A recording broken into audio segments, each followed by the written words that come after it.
Comparison test 1 की मदद से हम ये टेस्ट करेंगे कि इम्प्रॉपर इंटीग्रल कन्वर्जेंट है या नहीं है।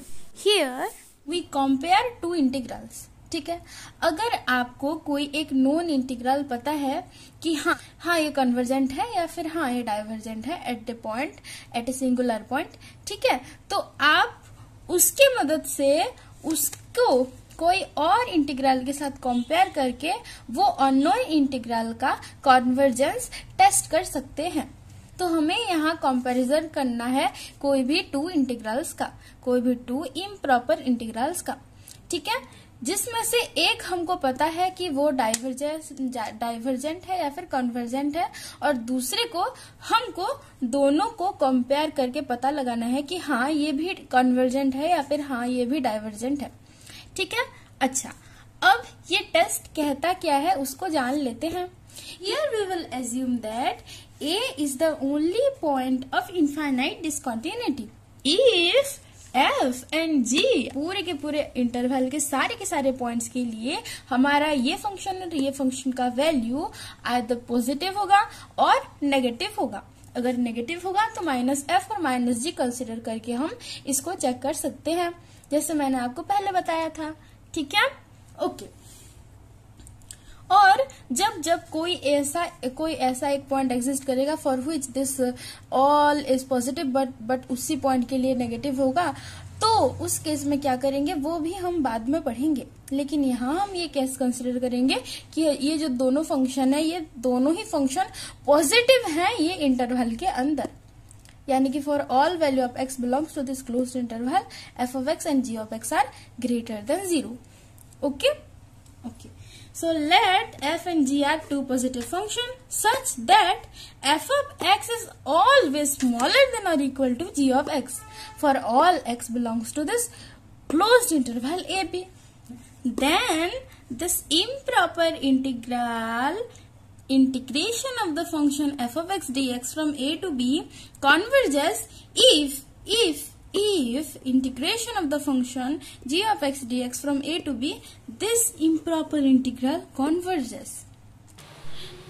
And the improper integration of the function g of x dx from a to b diverges if integration of the function f of x dx from a to b diverges. अभी हम इसको prove करते हैं। Okay, so let f and g are both bounded and integrable functions in the closed interval a plus lambda to b. For lambda is greater than 0 and lambda is smaller than b minus a, where f and g be positive functions such that f of x is smaller than equal to g of x for all x belongs to the closed interval ab. As we have assumed here that a is the only singular point, ठीक है, in the closed interval ab, therefore a point के अलावा इस interval के सारे point के लिए for all x belongs to this closed interval ab except a, we can say that f of x is finite and f of x exists. मान लो ये हमारा फंक्शन f of x है and let this is our function g of x. a is the singular point, ठीक है, यानी f of a and g of a does not exist, it tends to infinity. Okay, and let this point is a plus lambda, where lambda is not equal to 0 and lambda is not equal to b minus a. दोनों के बीच में ही हमारा lambda कहीं रहता है। अगर हम area under this curve g of x from a plus lambda to b consider करें एंड सिमिलरली उसी तरह हम area under this curve f of x from a plus lambda to b consider करें, तो हमको ऑब्वियसली पता चल रहा है कि यहाँ ये area it's smaller than this total area, यानी कि integration of the function f of x from a plus lambda to b is smaller than or equal to integration of the function g of x from a plus lambda to b. ठीक है, okay. So let's prove the first part of this theorem. Let this improper integral is convergent. Let integration of the function g of x dx from a to b exist. ठीक है, ये finite है, यानी कि there exists a positive integer capital M such that this is smaller than capital M for all value of lambda such that lambda is greater than 0 and lambda is smaller than b minus a. ये हमने previously जो एक theorem पढ़ा है उसके हिसाब से मैंने यहाँ ये स्टेटमेंट लिख दिया है. ठीक है. अगर आपको वो थ्योरम नहीं आता है तो कोई बात नहीं, हम फिर से रिवाइज कर लेते हैं कि अगर कोई एक इम्प्रॉपर इंटीग्रल कन्वर्जेंट है, यानी कि there exist a positive number m such that we can write this. ठीक है. ओके. विथ दिस कंडीशन यहाँ हमको ये मिल गया कि as this is smaller than capital M, therefore this it's smaller than capital M, and as we found that integration of the function f of x dx from a plus lambda to b is smaller than capital M for all value of lambda such that lambda is greater than 0 and lambda is smaller than b minus a.